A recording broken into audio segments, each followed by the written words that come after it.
મિત્રો આપણે પહેલા ભાગમાં સાદા વર્તમાન કાળમાં વાક્ય રચનાઓ ટુ બી ક્રિયાપદ સાથે, હેવ હેઝ સાથે, મુખ્ય ક્રિયાપદ સાથે અને ડુ ડઝ સાથે કયા સર્વનામમાં કયું ક્રિયાપદ વપરાય છે, વાક્ય રચના કેવી રીતે બને છે એ વસ્તુની તે સમજૂતી આપણે પહેલા ભાગમાં લીધી હતી. અત્યારે આપણે પાર્ટ 2 એ શરૂ કરીએ છીએ, જેમાં આપણે સમજવાનું છે સાદા વર્તમાન કાળની અંદર WH ક્વેશ્ચન્સ કેવી રીતે બનાવવામાં આવે છે. બરાબર ને? જો મિત્રો બે પ્રકારના પ્રશ્ન વાક્ય રચનાઓ આપણે સમજવાની થાય છે. એક વાક્ય રચના જે છે એ નોન WH છે, અથવા તો એમ કહી શકીએ કે જે સહાયકારક ક્રિયાપદની મદદથી બને છે, હેલ્પિંગ વર્બ્સ. બરાબર ને? સહાયકારક ક્રિયાપદ જે છે એને અંગ્રેજીમાં આપણે હેલ્પિંગ વર્બ્સ તરીકે ઓળખીએ છીએ, જે સહાય કરે છે. બરાબર? એટલા માટે સહાયકારક. એક છે WH ક્વેશ્ચન કે જેના પ્રશ્નસૂચક શબ્દ જે છે એની શરૂઆત W અને H થી થાય છે. આમાં મિત્રો એક આપણે અપવાદ છે યાદ રાખવાનું છે, હાઉ, H O W. બરાબર? આ હાઉ શબ્દ જે છે ને એ WH માં સમાવેશ કરવામાં આવે છે, પણ એ WH થી શરૂઆત થતી નથી. બાકીના બધા છે એ WH થી શરૂઆત થાય છે. who, where, when, what, which, બરાબર? why, આ બધા WH થી શરૂ થાય છે. એના પહેલા અક્ષરો તમે જોશો તો WH હશે, પણ હાઉ એ WH થી શરૂ નથી થતો, પણ એનો સમાવેશ જે છે એ WH માં થાય છે. બરાબર? તો આપણે WH ક્વેશ્ચન સાદા વર્તમાન કાળમાં એ કેવી રીતે બનાવવામાં આવે છે અને એના આન્સર્સ, એના આપણે જવાબો એ કેવી રીતે આપવાના છે એ વસ્તુ આપણે અત્યારે ચેપ્ટર નંબર 2 ના જે આજે બીજો ભાગ આપણે સ્ટાર્ટ કરીએ છીએ એમાં સમજવાની છે. તમારા ગ્રામરના પેજ નંબર 12 તમને આ વિગત જે છે એ માહિતી આપેલી છે, તો તમે તમારી પાસેની જે ગ્રામર છે એમાં પેજ નંબર 12 ઉપર ધ્યાન આપો. હું દરેક એ જ વાક્ય બોર્ડ ઉપર લખું છું અને આપણે એને સાથે સાથે સમજતા જવાના છે. બરાબર છે? તો સૌથી પહેલા આપણે વાક્ય આપેલું છે who sings a song. બરાબર? આપણે અત્યારે સમજીએ છીએ સિમ્પલ પ્રેઝન્ટ ટેન્સ.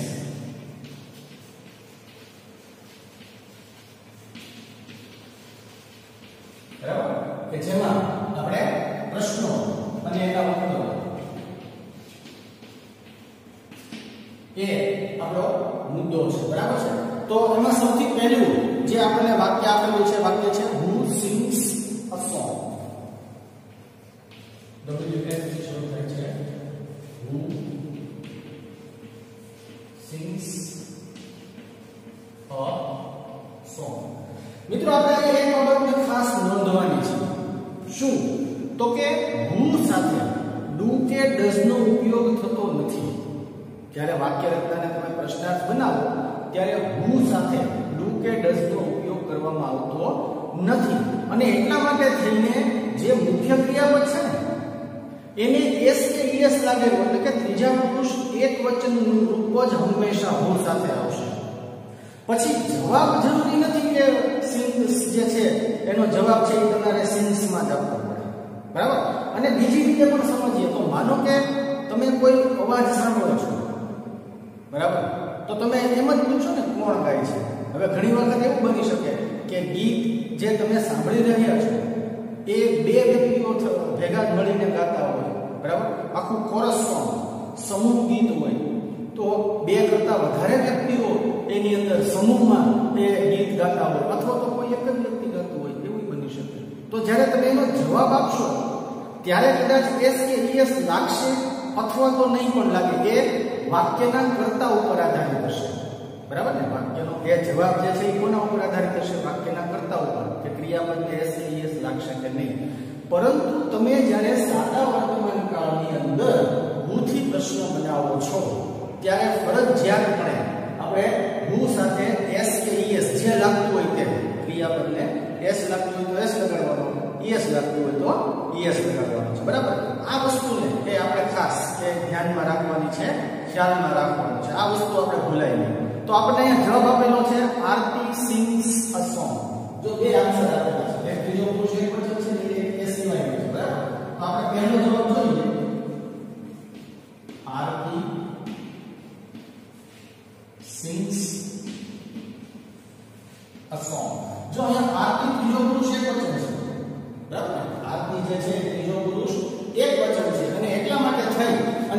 જે ક્રિયાપદ છે મુખ્ય એને એસ લાગે છે, બરાબર? સિંગ્સ જે છે એનું સિંગ્સ જીવ. પણ તમે જુઓ બીજો આન્સર આપણને આપેલો છે એમાં લીધું છે the children sing a song, બરાબર? બીજો આન્સર આપણે ચેક કરીએ તો એમાં છે the children sing a song. એટલે કે અહીંયા જે જવાબ આવ્યો એમાં સિંગ ક્રિયાપદ મૂળ રૂપમાં થયું. કેમ મૂળ રૂપમાં થયું? તો કે વાક્યનો કર્તા ત્રીજો પુરુષ બહુવચન છે. આમાં વાક્યનો કર્તા એ ત્રીજો પુરુષ બહુવચન છે. ત્રીજા પુરુષ એકવચન સિવાય કોઈ ક્રિયાપદને એસ કે ઈ સાદા વર્તમાનમાં આપણે લગાવતા નથી, બરાબર છે? એટલે આ વસ્તુ ખાસ જ્યારે વૃદ્ધિ પ્રશ્ન બનાવીએ ત્યારે મુખ્ય ક્રિયાપદ જે હોય એને એસ લાગતું હોય તો એસ લગાડવાનો છે, ઈએસ લાગતો હોય તો ઈએસ લગાડવાનો છે, બરાબર છે? પણ જરૂરી નથી કે એના જવાબમાં પણ એ જ રીતનો એસ કે ઈએસ લાગે જ. જવાબમાં ત્રીજો પુરુષ એકવચન હશે તો એસ કે ઈએસ લાગશે, એ સિવાયનો જવાબ હશે તો નહીં લાગે, બરાબર? આ વસ્તુની નોંધ જે છે સ્પષ્ટતા, જ્યાં આ બધા જ પ્રશ્નો પૂરા થાય છે ને, 7 પ્રશ્નો જો પેજ નંબર 13 ઉપર એક બોક્સ બનાવેલું છે. આ બોક્સની અંદર આપણને આ વસ્તુની જે છે એ સ્પષ્ટતા કરેલી છે, બરાબર છે? કે પ્રશ્નો બનાવીએ ત્યારે હું સાથે ક્રિયાપદ જે છે એને એસ કે યસ એ લાગશે, કારણ કે હું સાથે ડુ કે ડઝ જે છે એ યુઝ થતું નથી. હું સિવાય બધા સાથે થાય છે, બરાબર? હું સિવાય બાકીના જેટલા શબ્દો છે એ બધાની સાથે કાં તો ડુ કે ડઝ એ વાક્યના કર્તા ઉપર આધારિત રાખશે. વાક્યનો કર્તા ત્રીજો પુરુષ એકવચન છે તો ડઝ વાપરશું, ત્રીજા પુરુષ એકવચન સિવાયનો છે તો આપણે ડુ નો ઉપયોગ કરશું. પણ હું સાથે ડુ કે ડઝ બેમાંથી એક પણનો યુઝ થતો નથી, એટલા માટે થઈ અને જવાબની અંદર આપણે હંમેશા એને એસ કે ઈએસ વાળું રૂપ એ હું સાથે યુઝ કરવાનું થાય છે, બરાબર છે? આ વસ્તુને આપણે ખાસ ધ્યાનમાં રાખવાની છે, કારણ કે થોડી યાદ રાખવાની બાબત છે. ત્યાર પછીનો ક્વેશ્ચન નંબર 2 વોટ થી પૂછાય છે, બરાબર? હું થી જ્યારે આપણે પ્રશ્ન પૂછીએ ત્યારે આપણને વાક્યનો કર્તા જાણવા મળે કે ક્રિયા કરનાર કોણ છે. વાક્યનો કર્તા એટલે ક્રિયા કરનાર, બરાબર ને? વાક્યની અંદર જે કોઈ વ્યક્તિ ક્રિયા કરે છે એને આપણે વાક્યનો કર્તા કહીએ છીએ, બરાબર? અને કર્મ એટલે કે શું કાર્ય કરે છે, શું કામ કરે છે. કર્મ શબ્દનો અર્થ શું થયો? શું કામ કરે છે, શું કાર્ય કરે છે, બરાબર? તો એ વસ્તુ એ કર્મ, તો કર્મ જાણવા માટે વોટ થી પ્રશ્ન પૂછવો પડે. શું, બરાબર ને? કર્મ જાણવા માટે થઈને આપણે શેનાથી પ્રશ્ન પૂછવો પડે? વોટ થી, બરાબર? તો બીજું વાક્ય જે આપણને આપવામાં આવેલું છે એ કર્મ માટેનું છે. એમાં છે વોટ ડઝ ભરત લર્ન. આપણે લખીએ વોટ ડઝ ભરત લર્ન. જો ભરત ત્રીજો પુરુષ એકવચન છે એટલા માટે થઈને આપણે ડઝ લખાયું એટલે મુખ્ય ક્રિયાપદ છે એના મૂળ રૂપમાં આવી જાય. જ્યારે તમે વાક્યમાં ડુ કે ડઝ નો ઉપયોગ કરો છો ત્યારે જે મુખ્ય ક્રિયાપદ હોય ને એ મૂળ રૂપમાં આવી જાય છે. પણ જ્યારે આપણે જવાબ આપશું ત્યારે વાક્ય વિધાન બનશે. તો વિધાન વાક્ય આ પ્રશ્ન વાક્ય છે, આ છે એ પ્રશ્ન વાક્ય છે. આપણે આનો જવાબ આપશું ત્યારે એ વાક્ય છે કેવું બની જશે? તો કે વિધાન વાક્ય બનશે. તો જ્યારે આ વાક્ય વિધાનમાં પરિવર્તિત થાય ત્યારે ડઝ તો ત્યાં આવતું નથી, બરાબર ને? જ્યારે આ વાક્ય વિધાનમાં પરિવર્તિત થશે તો સાદા વર્તમાન કાળની જે વિધાન વાક્ય છે એમાં કે ડઝ કે ડુ જે છે એનો ઉપયોગ કરાતો નથી, તો સીધું મુખ્ય ક્રિયાપદ જ આવે છે. તો એનો અર્થ એવો થયો કે ભરત ત્રીજો પુરુષ એકવચન છે તો આપણે લર્ન ક્રિયાપદને એસ કે ઈએસ જે લાગતું હશે તે લગાડશું. તો લર્ન ક્રિયાપદને એસ લાગશે, બરાબર? તો અહીંયા આનો જવાબ પ્રશ્ન થયો વોટ ડઝ ભરત લર્ન. ભરત શું શીખે છે? ભરત ગુજરાતી શીખે છે, ભરત ક્રિકેટ રમતા શીખે છે, ભરત ચેસ શીખે છે, બરાબર ને? અલગ અલગ જવાબ હોઈ શકે. આપણને અહીંયા આપેલો છે ભરત લર્ન્સ ઇંગ્લિશ, બરાબર? શું શીખે છે ભરત? તો કે ભરત લર્ન્સ. લર્ન શબ્દ છે એને આપણે એસ લગાડવા, આપણે ડઝ જે છે જવાબમાં આવતો નથી, પૂરું થઈ જાય છે. ભરત લર્ન્સ ઇંગ્લિશ. ભરત અંગ્રેજી શીખે ત્રીજા પુરુષ એકવચન સાથેની વાક્ય રચનાની વાત. બરાબર ને? હવે એ સિવાય હોય, માનો કે ત્રીજો પુરુષ એકવચન થઈને બહુવચન હોય તો, જે કે આપણને બાકીનું ઉદાહરણ આપેલું છે, what do the boys play? બરાબર ને? આમાં what થી બીજો પ્રશ્ન બનેલો, what do the boys play? બાળકો શું રમે છે? જો અહીંયા બોયઝ શબ્દ તમે જુઓ તો બહુવચનમાં છે, yes બતાવે છે. બરાબર? તો ત્રીજો પુરુષ થયો ખરો, પણ બહુવચન થયો. આપણે ત્રીજા પુરુષ એકવચનમાં 10 નો ઉપયોગ કરવાનો છે. બરાબર? ત્રીજા પુરુષ બહુવચનમાં તો do જ આવશે. તો અહીંયા આપણે do નો ઉપયોગ કર્યો. પ્લે છે એના મૂળ રૂપમાં આવશે. do કે does જ્યારે વાક્યમાં વપરાય છે ત્યારે જે મુખ્ય ક્રિયાપદ હોય એ હંમેશા મૂળ રૂપમાં આવે. તો બાળકો ક્રિકેટ રમે છે, કબડ્ડી રમે છે, ચેસ રમે છે. બરાબર? ઘણા બધા જવાબ જે છે આના એ આપણે આપી શકીએ. અહીંયા આપણને આનો જવાબ આપેલો છે, the boys play football. બરાબર? બાળકો ફૂટબોલ રમે છે. The boys play football. Play આયા મૂળ રૂપમાં, કારણ કે બોયઝ જે છે ત્રીજો પુરુષ બહુવચન છે. ત્રીજો પુરુષ એકવચન હોય તો આપણે ત્યાં s અથવા તો es જે ક્રિયાપદને લાગતું હોય તેને કરવાનું થાય. ત્યાર પછી ત્રીજું છે where થી. મિત્રો where થી જ્યારે આપણે કોઈ પ્રશ્ન પૂછીએ તો હંમેશા સ્થળ આવે. બરાબર ને? તમે ક્યાં રહો છો? તેઓ ક્યાં જઈ રહ્યા છે? તેઓ ક્યાં જાય છે? બરાબર? આ બધી વસ્તુ એ આપણને where થી મળી. where વડે જ્યારે આપણે પ્રશ્ન બનાવીએ તો આપણને જવાબમાં એ સ્થળ મળે છે. તો જ્યારે કોઈ વાક્યની અંદર આપણે સ્થળ જાણવું છે તો સ્થળ જાણવા માટે થઈને આપણે where થી પ્રશ્ન પૂછીએ. તો અહીંયા એક ત્રીજો પુરુષ એકવચન વાળું પહેલા ઉદાહરણ આપેલું છે, એ સમજીએ, પછી એ સિવાયનું સમજશું. તો ત્રીજામાં પહેલું ઉદાહરણ છે, where does Anil work? બરાબર?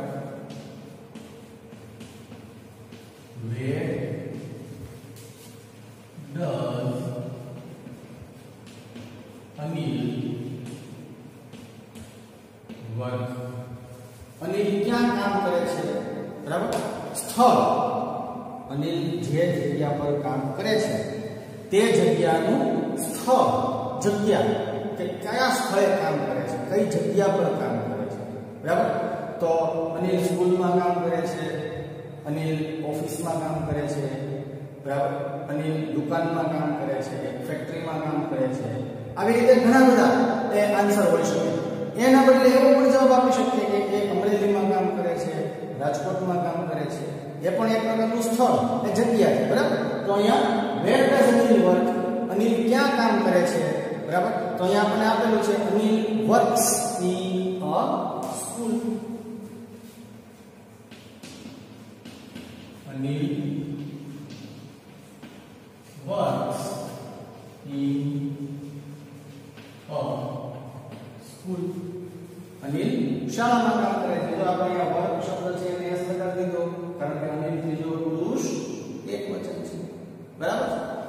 ત્યાર પછી where થી એમાં બીજો પ્રશ્ન છે એ સમજીએ આપણે. where do they play? where do they play? તેઓ ક્યાં રમે છે? મેદાનમાં રમે છે, ઘરના રૂમમાં રમે છે. બરાબર ને? ખેતરમાં રમે છે. ઘણી બધી જગ્યાઓ એ આપણે રમવા માટે એ આપી શકીએ. અહીંયા આપણને જવાબ આપવામાં આવ્યો છે, they play in the garden. તેઓ બગીચામાં રમે છે. બરાબર? they play in the garden. તેઓ બગીચામાં રમે છે. આ રીતે આપણે જવાબ જે છે આપી શકીએ. કારણ કે સ્થળ દર્શાવે. where થી જ્યારે આપણે પ્રશ્ન પૂછીએ છીએ ત્યારે જવાબમાં આપણને સ્થળ મળે છે, અથવા તો સ્થળ જાણવા માટે થઈને આપણે where થી પ્રશ્ન પૂછીએ છીએ. બરાબર છે? આ વસ્તુને આપણે યાદ રાખવાની છે બધાની, કારણ કે આ જ રીતે પછી વાક્યો આપેલા હશે વિધાન, અને એના નીચે અંડરલાઈન કરેલું છે અને આપણે કીધું છે કે આના આ શબ્દ જવાબમાં મળે એ રીતે પ્રશ્નો એ આપણે બનાવવાના છે, બરાબર. તો આ વસ્તુ આપણને અત્યારે આવડતી હશે કે કોના વડે પ્રશ્ન પૂછીએ તો શું જવાબમાં મળે છે, તો આપણને ખબર પડશે કે આની નીચે અંડરલાઈન કરેલી છે તો આ જવાબ જે છે એ આ પ્રકારનો જવાબ છે, તો આપણે શેના વડે પ્રશ્ન પૂછવો, બરાબર. તો આ વસ્તુ એ આપણે શીખવાની છે. ત્યાર પછી આપણે વેન થી જ્યારે તમે પ્રશ્ન પૂછો છો, બરાબર, તો આપણે સમય જાણી શકીએ છીએ, ટાઈમ, બરાબર. આપણે સમય જાણી શકીએ છીએ. તમે ક્યારે સ્કૂલે જાઓ છો તો એ સમય જાણવા મળે, બરાબર. તમે એમ કહી શકો અમે સવારે સ્કૂલે જઈએ છીએ, અમે બપોરે સ્કૂલે જઈએ છીએ, અમે 7 વાગે જઈએ છીએ, અમે 12 વાગે જઈએ છીએ, બરાબર, વગેરે વગેરે. આ બધા સમય થયા, જેટલા જવાબ થયા સવારે, સાંજે, બપોરે 11 વાગે કે 7 વાગે કે 12 વાગે, આ બધા એ સમય થયા કે જે આપણે વેન થી પ્રશ્ન પૂછી અને એ મેળવી શકીએ છીએ. આમાં સૌથી પહેલું છે when does Rekha come home. ચોથામાં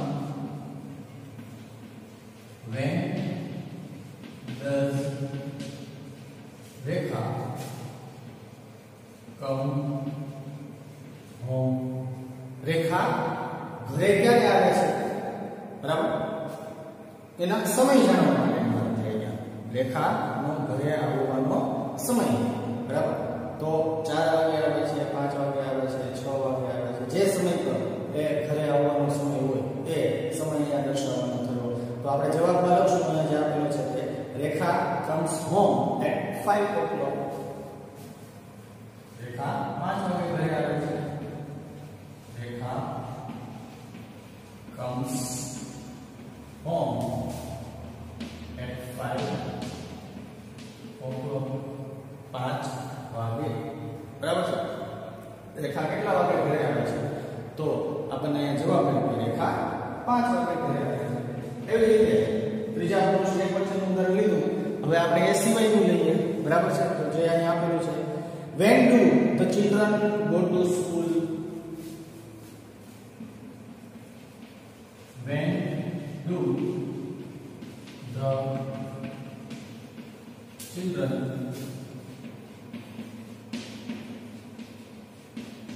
go to school. બાળકો ક્યારે શાળાએ જાય છે, બરાબર. અહીંયા હમણાં આપણે વાત કરી હતી ને આ જ પ્રકારના ઉદાહરણ જે છે એની આપણે હમણાં જ વાત કરી કે બાળકો ક્યારે સ્કૂલે જાય છે, ક્યારે શાળાએ જાય છે.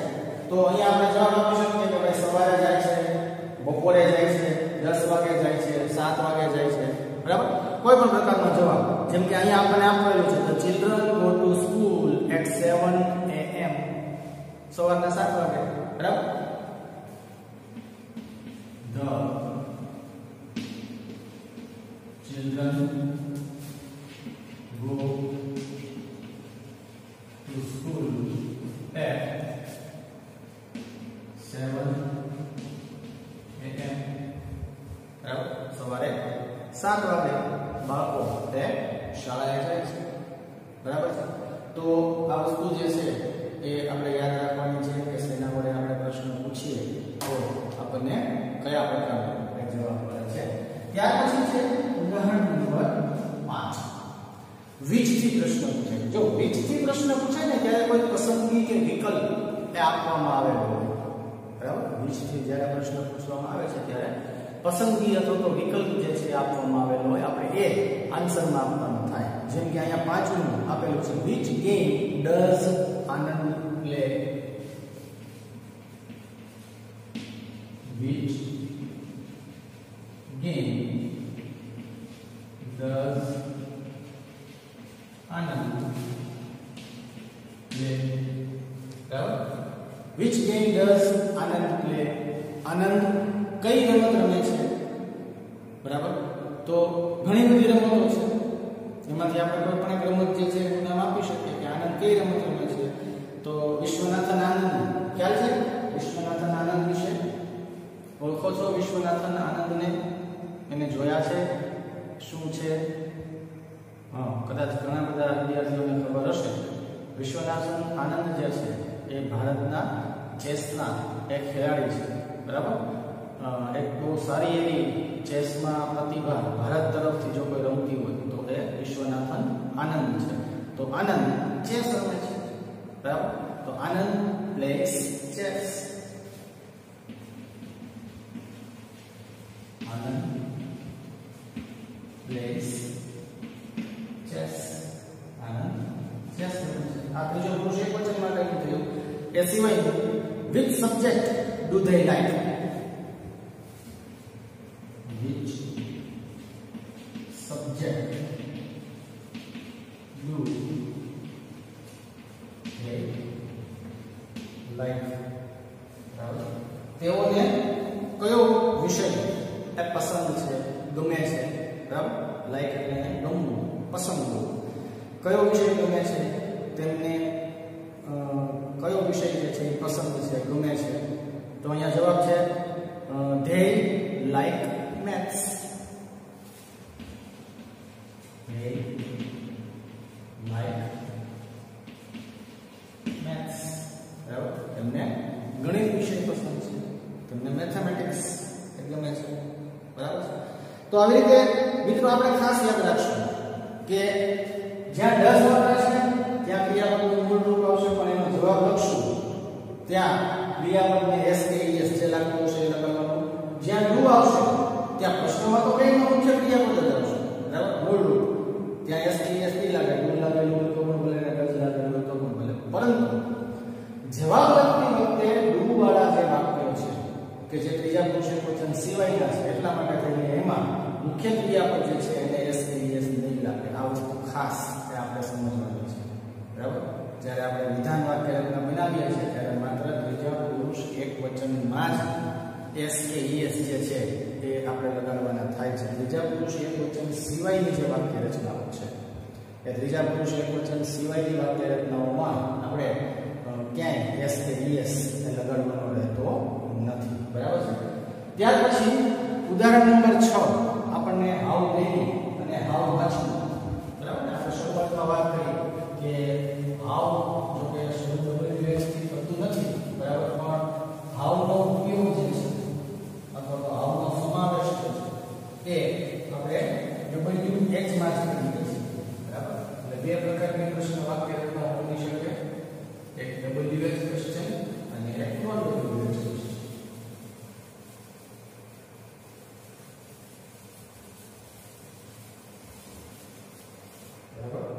તો હાઉ વાળું વાક્ય કે જે છે વાક્ય number 6.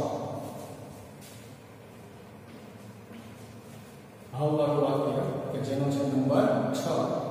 How many dolls does Priya have? How many dolls does have, બરાબર. How many dolls does Priya have? Priya પાસે કેટલી ઢીંગલીઓ છે, બરાબર. તો પ્રિયા ત્રીજો પુરુષ એકવચન છે, વાક્યને વિધાનમાં ફેરવી એટલે have જે છે એનું આપણે કેવું સ્વરૂપ બનાવી દેવાનું થાય? has નું. અહીંયા have એટલા માટે વપરાયું છે કે અહીંયા does છે, does સાથે હંમેશા ક્રિયાપદનું મૂળ રૂપ હોય છે, બરાબર. તો આપણે આનો જવાબ લખીએ ત્યારે જવાબ આવી રીતે બનશે પ્રિયા હેઝ, બરાબર. પ્રિયાના જવાબમાં હેઝ એ આપણે એટલા માટે લખી નાખ્યું કે પ્રિયા જે છે ત્રીજો પુરુષ એકવચન છે. તો પ્રિયા હેઝ 2 dolls, બે ઢીંગલીઓ છે. 2 dolls. પ્રિયા પાસે કેટલી ઢીંગલીઓ છે? જવાબ પ્રિયા પાસે બે ઢીંગલીઓ છે. આ હાઉ મચ ને હાઉ મેની નો ઉપયોગ એ આપણે જો કે સમજી જ ગયા છીએ, છતાં એક વખત અત્યારે યાદ અપાવી દો કે હાઉ મચ ને હાઉ મેની બંનેનું ગુજરાતી એક જ સરખું, કેટલું, બરાબર. કોઈ પણ વસ્તુનો પ્રમાણ અથવા તો માપ, જથ્થો, બરાબર. હવે હાઉ મચ ક્યારે વપરાશે અને હાઉ મેની ક્યારે વપરાશે તો એના માટે બહુ એકદમ સિમ્પલ પદ્ધતિ આપણે યાદ રાખવાની. જે ગણી શકાય એવી વસ્તુ માટે હાઉ મેની, ન ગણી શકાય એવી વસ્તુ માટે હાઉ મચ, બરાબર. જેમ કે હું ગણી શકું ચોક 1 2 25 50 500 બરાબર સંખ્યા ગણી શકાય. પુસ્તક ગણી શકાય, પંખો ગણી શકાય, બ્લેકબોર્ડ ગણી શકાય, ક્લાસરૂમ ગણી શકાય, સ્ટુડન્ટ્સ ગણી શકાય. જેવી ગણી શકાય એવી વ્યક્તિ, વસ્તુ અથવા તો પદાર્થની સંખ્યા જાણવી છે તો આપણે હાઉ મેની નો ઉપયોગ કરશું. બરાબર. પણ જે ગણી શકાય એવી નથી, બરાબર, એટલે કે પ્રવાહી, તમામ પ્રકારના પ્રવાહી, પાણી, પેટ્રોલ, ડીઝલ, ઓઇલ, બરાબર, આ બધા પ્રવાહી કે જેને આપણે ગણી શકતા નથી. તો એવી બધી વસ્તુઓ જે છે એનું જ્યારે પ્રમાણ હોય ને, બરાબર, એની સંખ્યા ન હોય, એનું શું હશે? પ્રમાણ હશે. તો એની જ્યારે પ્રમાણ આપણે જાણવું હોય તો એવા સમયે આપણે હાઉ મચ નો ઉપયોગ કરશું. બરાબર. તો જે ગણી શકાય એવી વસ્તુઓ, વ્યક્તિઓની સંખ્યા જાણવા માટે થઈ અને આપણે હાઉ મેની નો ઉપયોગ કરશું. અહીંયા ઢીંગલી ગણી શકાય, બરાબર ને? કદાચ ગમે એટલી ઢીંગલી હોય તો પણ એની સંખ્યાને આપણે ગણી શકીએ છીએ. પણ જે વસ્તુ ગણી શકાય એમ નથી, જેમ કે હવે પછીનું અહીંયા આપણને ઉદાહરણ આપેલું છે, how much milk do they sell, બરાબર, તેઓ કેટલું દૂધ વેચે છે. How much milk do they sell, બરાબર. How much milk do they sell. જો અહીંયા દૂધ જે છે તેને આપણે પ્રમાણમાં ગણીએ, લીટરમાં, બરાબર ને? બાકી જે રીતે ખુરશી, તો એક ખુરશી એટલે આપણને ખ્યાલ આવે કે ખુરશી શું છે, પણ એક દૂધ એટલે, બરાબર ને? એવી રીતનું એ વસ્તુ શક્ય નથી. એક પાણી, એક ગ્લાસ પાણી, એક કપ દૂધ, એક કપ ચા, આ બધી વસ્તુ એક માત્રા થાય, પ્રમાણ, બરાબર ને? પણ માત્રાને કે પ્રમાણને કાઢી નાખીએ તો જેવી રીતે આપણે કહીએ એક ખુરશી, એવી રીતે કહીએ એક દૂધ, બરાબર, એક પાણી, તો એનું કોઈ પ્રમાણ, એનું કોઈ માપ ફિક્સ નથી, બરાબર. એને એટલા માટે થઈને કે ન ગણી શકાય, અનકાઉન્ટેબલ, બરાબર. જે ગણી શકાય એના માટે કાઉન્ટેબલ એવો શબ્દ વપરાય છે અને જે ન ગણી શકાય એના માટે અનકાઉન્ટેબલ એવો શબ્દ જે છે એ યુઝ કરવામાં આવે છે. તો આ દૂધ જે છે એ ગણી ન શકાય એવા પ્રકારના પ્રવાહીનું નામ છે, એટલા માટે થઈને આપણે ત્યાં હાઉ મચનો ઉપયોગ કર્યો, બરાબર. તો અહીંયા જવાબ આપણને આપેલો છે, they sell 10 liters of milk, તેઓ 10 લીટર દૂધ જે છે એ વેચે છે. they sell 10 liters of milk, બરાબર. તેઓ 10 લીટર દૂધ જે છે એ વેચે છે. 10 લીટર જે છે એ દૂધ તેઓ વેચે છે, બરાબર. તો મિત્રો અહીંયા આપણે સાદા વર્તમાન કાળમાં પ્રશ્નો અને એના ઉત્તરો એનો પાર્ટ 2 નો વિડિયો જે છે એ અહીંયા આપણે પૂર્ણ કરીએ છીએ. હવે નેક્સ્ટ વિડિયોની અંદર જ્યારે આપણે મળશું તો આના એક્સરસાઇઝ સોલ્યુશન જે છે એ હું કરાવીશ. એનો અર્થ એવો છે કે અત્યારે તમારે જે હવે તમારી પાસે 1-2 દિવસનો સમય છે, અંગ્રેજીનો લેક્ચર નથી આવતો ત્યાં સુધીમાં તમારે તમારી જાતે જેટલા જવાબો એક્સરસાઇઝના એ સોલ્વ થઈ શકે એટલા જવાબો છે એ જાતે સોલ્વ કરવાના છે. હું બધા જવાબો તો સોલ્વ નહીં કરાવું, અમુક જવાબો તો તમારે તમારી જાતે જ સોલ્વ કરવાના છે, બરાબર છે. પણ માનો કે ક્વેશ્ચન નંબર 1 છે એક્સરસાઇઝમાં, આપણને એક્સરસાઇઝના જે ક્વેશ્ચન્સ આપવામાં આવેલા છે એમાંથી ક્વેશ્ચન નંબર 1 છે, તો માનો કે 1 જે છે એની અંદર 10 ખાલી જગ્યા આપેલી છે. ક્વેશ્ચન નંબર 1 ની અંદર 10 ખાલી જગ્યા આપેલી છે, તો 10 ખાલી જગ્યામાંથી 4 જેટલી કે 3 જેટલી કે 5 જેટલી ખાલી જગ્યા હું કરાવીશ. 50% થી વધારે તો નહીં જ, 50% કામ તો તમારે કરવાનું જ છે, બરાબર.